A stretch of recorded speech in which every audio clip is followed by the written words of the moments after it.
Tere päevast! Mina olen Elsa Leiten, ühingu Korruptsioonivaba Eesti juhatuse liige ja mul on hea meel öelda tere tulemast meie tänasele konverentsile korruptsiooniriskid kohalikes omavalitsustes. Meie ühingu jaoks on see selline omamoodi sillaks kahe erineva projekti vahel. Sügisel alustasime projektiga, et Justiitsministeeriumi toel töötada välja korruptsiooniriskide hindamise keskkond, millest täna ka kohe alustuseks juttu tuleb. Ja tänane üritus on ametlikuks avanguks meie järgmisele projektile, mida toetab Euroopa Nõukogu, mis on jätkuprojektiks siis sellele eelnevale. Et on selge, et kogu selline rahastajate huvi ja ka siin osalejaskond on märgiks sellest, et need teemad on jätkuvalt olulised ja me peame ühiselt leidma viise, kuidas korruptsiooniriske omavalitsustes ennetada ja toetada ka kohalikke omavalitsusi sellel üsnagi keeruka ülesande täitmisel. Meie tänane päevakava on üles ehitatud nii, et me alustame tänasest päevast ja liigume natuke edasi tulevikku. Alustuseks räägime statistikast ehk et tänasest päevast, mis meil praegu on, millised on need riskikohad, millega tegeleda, edasi liigume ennetamise mehhanismide juurde ja siis vaatame Euroopa tasandile, millised on soovitused kohalikele omavalitsustele. Nii-öelda lõpufinaaliks me vaatame juba üheskoos kohalike omavalitsustega otsa nendele võtetele, mis toimivad ja mis ei toimi ning päris lõpuks on lava jälle Korruptsioonivaba Eesti meeskonna päralt, et rääkida meie jätkuprojektist lähemalt. Meie tänane konverents salvestatakse ja kogu salvesti saab kättesaadavaks umbes 2 nädala pärast. Küsimused on iga kell kogu konverentsi käigus oodatud, aga kui teil on küsimus, andke käega märku, me saame tuua mikrofoni, et see ka salvestisse ilusti talletuks. Kõigepealt ma kutsuksin esinema Justiitsministeeriumi esindaja. Kättin-Kris Kruusmaa, kes on analüüsitalituse nõunik ja tegelenud korruptsiooniennetuse teemadega juba 5 aasta jooksul, enamasti erinevate koolituste ja infopäevade raames, et seda infot jagada ja meie esimese projekti läbiviimisel ja õnnestumisel on tema meie kõige lähem partner ja Justiitsministeeriumi poolne projektijuht. Tere kõigile! Väga meeldiv on näha, et täna siia üsna palju on kogunenud ning huvi selle võib-olla mõnevõrra keerulise ja palju räägitud teema vastu ikkagi jätkuvalt suur on. Minul paluti täna rääkida siis sellest, et miks me selle korruptsiooniriski hindamise keskkonna üldse tellisime, miks seda on vaja ning milline on selle keskkonna eesmärk.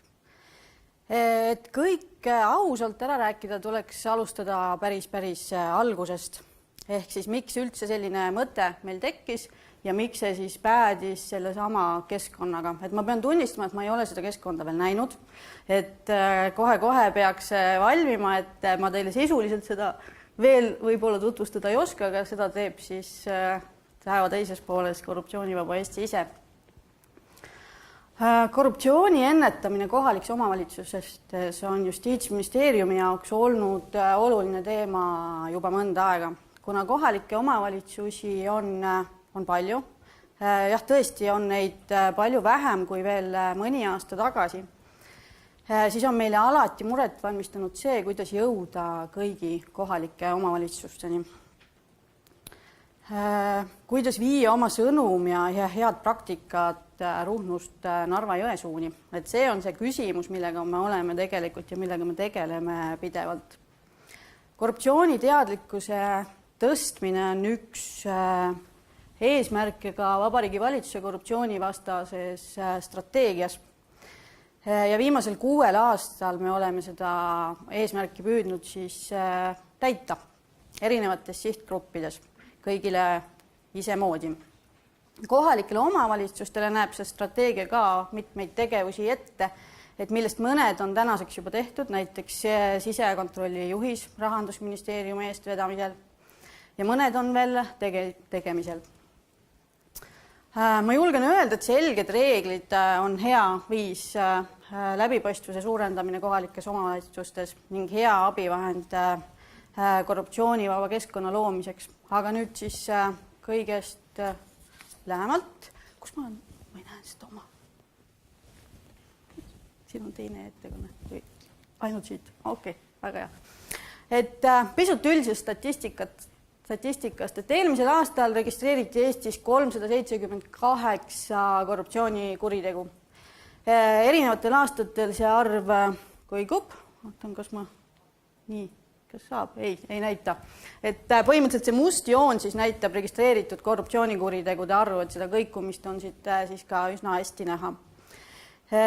Näiteks võrreldes 2017. aastaga siis tõusis registreeritud korruptsioonikuritegude arv 23%, mis ei saa öelda, et see oleks väga vähe. Teisalt aga see teine, see roheline joon näitab kriminaalasjade arvu, milles neid korruptsioonikuritegusid menetleti. Ja see on jäänud aastate lõikes suhteliselt sarnaseks, et ülemäära ei muutu, et võrreldes siis aasta varasemaga on see vahe 3 kriminaalasja. Mida see näitab meile? See näitab meile tegelikult seda, et korruptsioonikuritegude kriminaalasjad on üsna mahukad. Nad on keerulised menetleda nii siis uurijale kui ka prokurörile. Aga sellest siis ilmselt räägib täpsemalt järgmine ettekandja.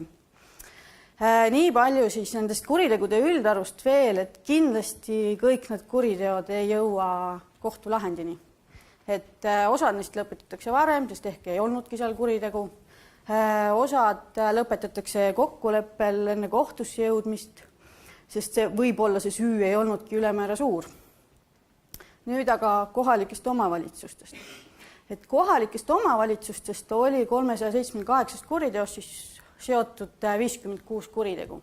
Neist 34 oli seotud otseselt kohaliku omavalitsuse kui sellise institutsiooniga.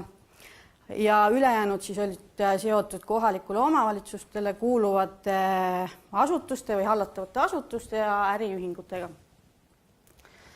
Huvitav ehk on see, et 60% kohaliku omavalitsuse tasandi korruptsioonikuritegudest oli toime pandud poliitilisel või valitaval ametikohal olevate inimeste poolt. Et mis see ütleb meile? See ütleb meile seda, et risk asub seal, kus inimeste teadlikkus on madalam.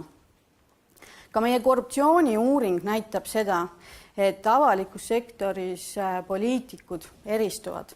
Kui avaliku sektori töötajate korruptsiooniteadlikkus on kõrgem, nad teavad korruptsioonist rohkem, nad oskavad korruptsiooni paremini ära tunda, nad taunivad korruptsiooni rohkem, siis poliitikutel sellist tunnetust ei ole. Nad suhtuvad korruptsiooni sallivamalt ning ka nende kokkupuude korruptsiooniga on olnud suurem kui siis tavalisel ametnikul. Ehk on põhjus selles ka, et nendele ametikohtadele ehk siis valitavatele ametikohtadele tulevad inimesed teistest sektoritest. Tulevad need inimesed, kes tahavad kohalikus arengus kaasa lüüa. Nad ei ole ehk enda jaoks niivõrd läbi mõelnud seda, mida see tähendab. Võib-olla nende ehk nende näiteks ettevõtja huvid ja nende avalikud uuest ametikohast tulenevad huvid põrkuvad omavahel ning selle olukorraga nad ilmtingimata toime tulla ei oska. Võib-olla olulise faktina tahan veel seda märkida, et nendest 56 kohaliku omavalitsusega seotud kuriteost ei olnud see kurjategija alati kohaliku omavalitsuse ametiisik. Teinekord oli see kohaliku omavalitsuse elanik, kes näiteks tahtis saada ehitusluba kiiremini või tahtis sootuks seda ehitusluba üleüldse saada, eks ole. Ja see kuritegu on tulnud avalikuks seetõttu, et aus ametnik on sellest teada andnud. Et on ka selliseid juhtumeid. Veel pisut statistikat, et 16% kohalike või korruptsioonikuritegudest oli siis seotud omavalitsuste korruptsiooniga või nende hallatavate asutustega. Samas enamik korruptsioonikuritegusid pannakse toime ikkagi kuskil mujal, mõnes muus sektoris. Näiteks eelmisel aastal oli kõige enam levinud sektor üleüldse tervishoiusektor. Seega ei saa kuidagi öelda, et omavalitsus on meie kõige suurem mureallikas. kindlasti ei ole. Teisalt mõjutab kohalik omavalitsus väga paljusid inimesi. Ta on kõige lähem partner selle omavalitsuse elanikule, mis tõttu see mõju tavalisele elanikule on üsna suur. Aga siit sellelt jooniselt te näetegi seda, et kuidas need jagunevad, et mustad püramiidid siis näitavad kohalikku omavalitsust, need sinised näitavad riiki ja tervishoiu asjad lähevad ka sinna samasse riigi alla, kuna see toimetavad ju, eks ole, ikkagi nii-öelda riigi raha eest.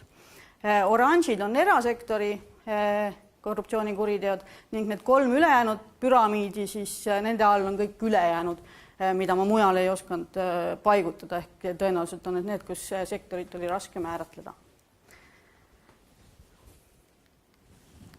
Ja millised need juhtumid siis olid? Millega need olid seotud? Välja võib tuua 2 sellist enam levinut, et üks neist oli toimingupiirang, rikkumised ehk need olukorrad, kus siis inimesed teevad otsuseid või tehinguid endaga seotud inimese suhtes ja teisena saab välja tuua omastamised ehk siis olukorrad, kus ametiisik, kas tavaline ametnik või siis ka poliitilisel ametikohal olev inimene kasutab omavalitsusi eelarvelisi vahendeid isiklikuks otstarbeks. Ja sinna muu alla siis lähevad kõik muud. Et tuleb tunnistada, et sarnaselt muude valdkondadega ka omavalitsuste juures on kõik erinevad korruptsioonikuritegude liigid esindatud altkäemaksust riigihangete rikkumiseni. Et selles mõttes suurt erinevust ei ole. Aga lähme nüüd selle juurde, miks mind täna siis siia kutsuti. Kutsuti mind ikkagi rääkima siis sellest samast riskihindamise keskkonna eesmärgist. Miks see vajalik oli? Need juba eelräägitud asjad loovad selle nii-öelda tausta, miks me sinna jõudsime, mis panid meid mõistma, et selle valdkonnaga tuleb pisut enam tegeleda. Mis pani meid omakorda küsima, et kuidas seda siis teha. Oleme juba praegu käinud kohalikes omavalitsustes korruptsioonist ja selle ennetamisest rääkimas. Omavalitsused on meid kutsunud koolitusi tegema. Meil on e-postiaadres korruptsioon@just.ee, kuhu saab pöörduda ja küsida nõu, kui vaja on. Ja 99% sinna saabuvatest kirjadest on tegelikult seotud kohaliku omavalitsusega. Ülejäänud 1% on üldiselt rämpsmeilid, ehk siis tegelikult 100% nendest kirjadest, mis sinna saabuvad, on kohalike omavalitsustega seotud. Ja tuleb tunnistada, kui veel mõni aasta tagasi saabusid sinna kirjad, mis nentisid, jah, me oleme nüüd teinud midagi, kuidas seda nüüd heaks teha, kuidas seda muuta, et me oleme juba käitunud kuidagi. Siis täna tulevad sinna kirjad, kus palutakse meie hinnangut, kuidas seadust tõlgendada ja kohaldada, kuidas õigesti käituda.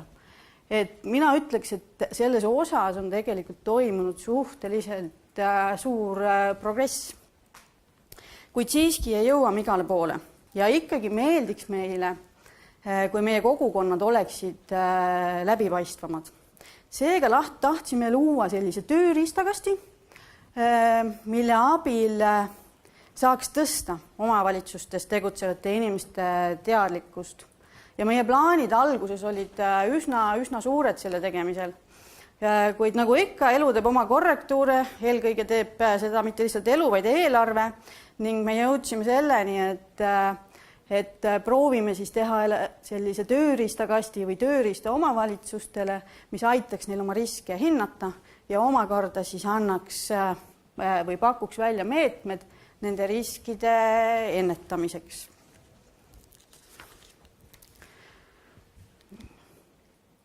Ja kuidas me siis seda teeme? Selleks, et jõuda rohkemate inimesteni, selleks, et jõuda inimesteni Ruhnust Narva-Jõesuuni, pidi see meie hinnangul olema kindlasti elektrooniline, ehk tegemist peab olema e-lahendusega. Ja tegemist peaks olema ka keskkonnaga, mis annab praktilise väljandi, mis annabki tööriista ja annabki vahendi, kuidas siis neid riske hinnata ja maandada. Me oleme oma ennetustööd tehes alati uskunud, et igale sihtrühmale, igale grupile peab lähenema nende spetsiifikast lähtudes.